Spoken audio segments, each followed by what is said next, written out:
जय श्री हरि विष्णु, राधे राधे। दोस्तों, आप सभी का मेरे चैनल में बहुत बहुत स्वागत है। आज हम आपके लिए अत 16 सोमवार व्रत कथा लेकर आए हैं।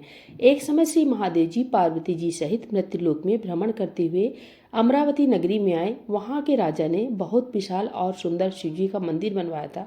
सो शिवजी महाराज पार्वती जी सहित उसी मंदिर में रहने लगे। एक दिन पार्वती जी ने भगवान शंकर से कहा, हे प्राणनाथ, आज मेरा मन चौसर खेलने को कर रहा है। पार्वती जी के आग्रह पर भगवान शंकर चौसर खेलने को तैयार हो गए। खेल प्रारंभ हो गया। उसी समय मंदिर का पुजारी पूजा करने को आया। तब पार्वती जी ने पूछा कि हे पुजारी जी, बताइए हम दोनों में किसकी जीत होगी। पुजारी जी बोला कि जीत शंकर भगवान की होगी, परंतु इसका उल्टा हुआ, अर्थात जीत माता पार्वती की हुई। तब पार्वती जी ने मिथ्या भाषण के अपराध में पुजारी जी को कोढ़ी होने का श्राप दे दिया। पुजारी जी तत्काल कोढ़ी हो गए। कुछ समय बाद वहां पर कुछ अप्सराएं पूजा करने को आईं और पुजारी जी को कुछ देकर उससे बोली कि हे पुजारी जी, तुम सोमवार का व्रत करो और देवों को देव श्री महादेव जी का विधि पूर्वक पूजन करने से वे निश्चय ही तुम्हारा यह कष्ट दूर करेंगे। यह सुनकर पुजारी जी ने उत्सुकतावश व्रत की विधि पूछी। तब एक अप्सरा ने कहा कि हे पुजारी, जब सोमवार को व्रत करें तब संध्योपासना के उपरांत आधा सेर गेहूं के 3 अंगे बनावे और घी गुड़ दीप नैवेद्य बेल पत्र आदि पूजन सामग्री लेकर प्रदोष काल में शिव जी का विधि पूर्वक पूजन करें। फिर एक अंगा शिव जी को अर्पण कर शेष 2 अंगा प्रसाद समझकर वितरित करें और स्वयं भी प्रसाद लें।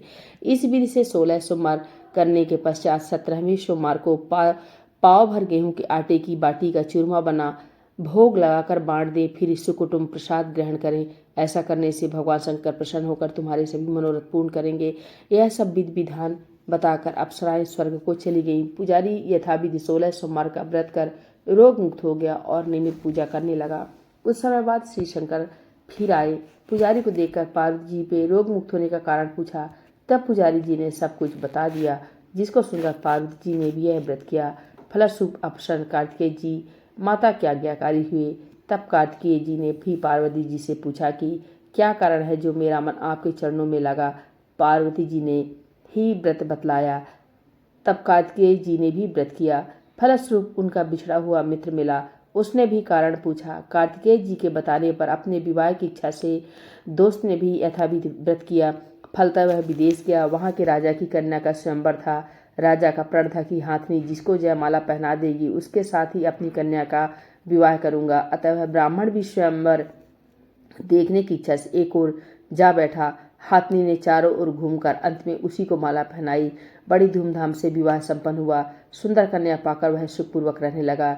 एक दिन राजकन्या ने पूछा कि हे नाथ, आपने कौन सा ऐसा पुण्य किया जिसे सब राजकुमारों को छोड़कर हाथनी ने आपको ही जयमाला पहनाई। तब ब्राह्मण ने 16 सोमवार का व्रत यथाविधि बतलाया।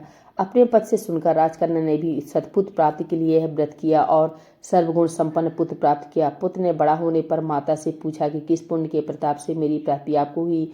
राजकन्या ने सविधि व्रत बताया। तब राज्य प्राप्ति की कामना स्वयं भी व्रत करने लगा। उसी समय राजा के दूतों ने आकर राजकन्या के लिए उसका वरण किया और आनंद से विवाह संपन्न हुआ। राजा का स्वर्गवास हो जाने पर ब्राह्मण को राजगद्दी प्राप्त हुई।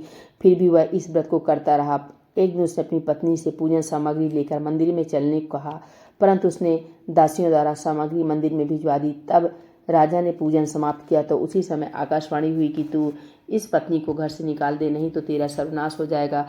प्रभु की आज्ञा मानकर उसने रानी को निकाल दिया। तब रानी अपने भाग्य को कोसती हुई एक नगर में बुढ़िया के पास गई। बुढ़िया ने दीन दशा देखकर उसके सिर पर सूत की पोटली रख बाजार बेचने को भेजी। भागवश मार्ग में बहुत जोर की आंधी आने से पोटली उड़ गई। बुढ़िया ने फटकार कर उसे भगा दिया। वहां से चलकर तेली के यहाँ पहुंची तो सब माट चटक गए। उसने भी निकाल दी। वह बेचारी प्यास से बेचैन होकर पानी पीने के लिए नदी पर पहुंची तो नदी सूख गई। सरोवर पर पहुंची तो हाथ स्पर्श करते ही जल में कीड़े पड़ गए। उसी जल को पीकर आराम करने के लिए जिस वृक्ष के नीचे जाती वही सूख जाता।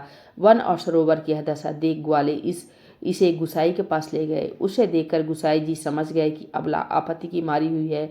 धैर्य बंधाते हुए उन्होंने कहा, बेटी तू मेरे यहाँ रह, किसी बात की चिंता मत कर। रानी आश्रम में रहने लगी, परंतु वह जिस किसी में हाथ लगाती उसी में कीड़े पड़ जाते। दुखी हो गुसाई जी ने पूछा, बेटी किस देव के अपराध से तेरी यह दशा हुई। रानी ने बताया कि पति की आज्ञा का उल्लंघन कर मैं महादेव जी के पूजन को मंदिर में नहीं गई। रानी की बात सुन गोसाई जी ने शिव जी की प्रार्थना करने के बाद उससे कहा कि हे बेटी, तुम 16 सोमवार का व्रत करो। रानी ने विधिपूर्वक व्रत पूर्ण किया। उस व्रत के प्रभाव से राजा को रानी की याद आई और दूतों को उसकी खोज करने भेजा।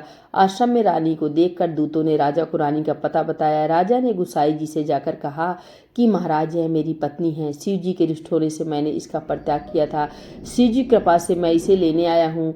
आप इसे मेरे साथ जाने की आज्ञा दीजिए। गोसाई जी ने सहर्ष आज्ञा दे दी। राजा रानी नगर में आए। नगरवासियों ने नगर सजाया, बाजे बजवाए, घर घर मंगलाचार हुए। शिव जी कृपा से प्रति 16 सोमवार का व्रत कर राजा रानी आनंद से रहने लगे और इस लोक में सुख भोग कर अंत में शिवलोक को प्राप्त हुए। इसी प्रकार जो मनुष्य भक्ति युक्त चित्त से विधि पूर्वक 16 सोमवार का व्रत करता है और कथा को पढ़ता है अथवा सुनता है, उसकी सभी मनोकामना पूर्ण होती है और इस लोक में सुख भोग कर अंत में शिवलोक को प्राप्त होता है। सूत जी कहते हैं कि कलिकाल में यह व्रत सर्व कामनाओं को देने वाला है, इसमें तनिक भी संदेह नहीं है। यदि 16 सोमवार व्रत कथा समाप्त। बोलिए भोलेनाथ भगवान की जय। माता